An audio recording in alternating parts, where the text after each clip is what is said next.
بسم اللہ والحمد للہ والصلاۃ والسلام علی رسول اللہ۔ آج مورخہ 14 جون بروز اتوار بعد از نماز ظہر ادارہ تعلیمات نبویہ لاہور میں نیشنل علماء کونسل پاکستان کا اہم اجلاس منعقد ہوا، جس میں مرکزی شورا کے اکثر اراکین شریک ہوئے۔ اجلاس میں حالات حاضرہ پر طویل غور و خوض اور تبادلہ خیال کیا گیا۔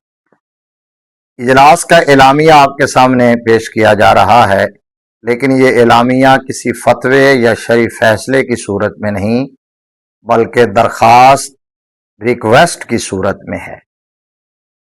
ہم اپنے تمام بزرگوں، بڑوں، علماء، مشائخ، قائدین، خطباء، نقباء اور نعت خواں حضرات سے دست بستہ گزارش کرتے ہیں کہ اہل سنت اور عوام اہل سنت پہ رحم کیا جائے۔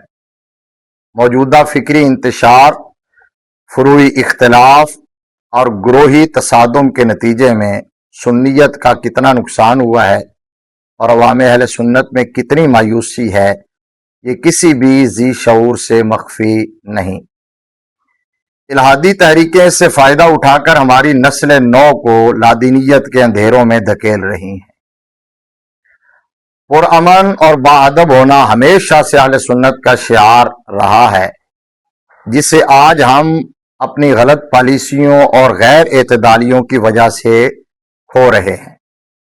افسوس کہ ہم سیاسی، سماجی، علمی، فکری اور نظریاتی زوال کی آخری حدوں کو چھو چکے ہیں۔ اس سے آگے کوئی حد نہیں ہے۔ اب بھی اگر ادراک اور احساس نہ کیا گیا تو خاکم بداہن ہماری داستان تک بھی نہ ہوگی داستانوں میں۔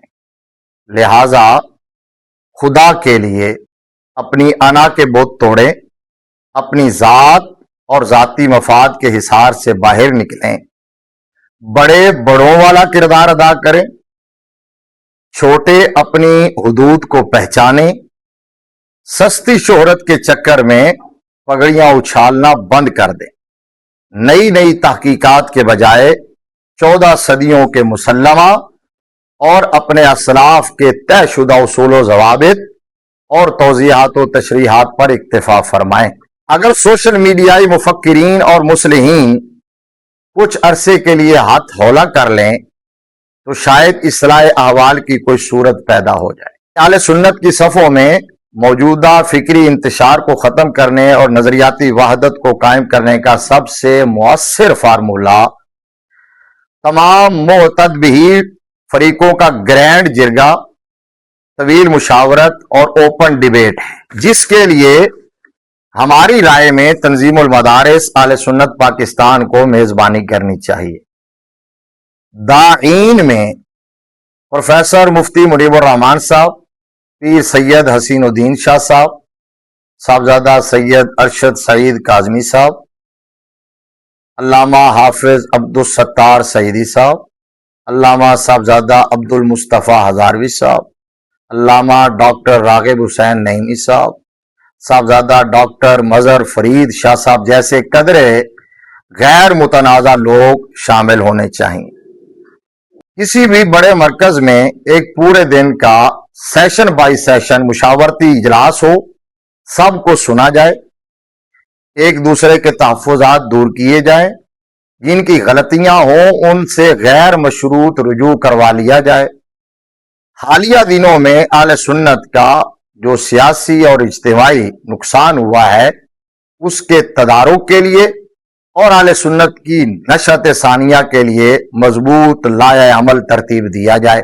اس کے بعد ایک متفقہ اعلامیہ سب کے دستخطوں سے جاری کر دیا جائے۔ آئندہ کے لیے سب حاضرین اور ان کے معتقدین کو اس کا پابند بنایا جائے۔ امید واسق ہے بہتری کی صورت پیدا ہو جائے گی۔ اللہ تبارک و تعالی پاکستان اور اہل پاکستان کی حفاظت فرمائے، عالم اسلام کی خیر فرمائے، اہل سنت کو باہم اتفاق اتحاد عطا فرمائے، آمین یا رب العالمین، بجاہ سید المرسلین۔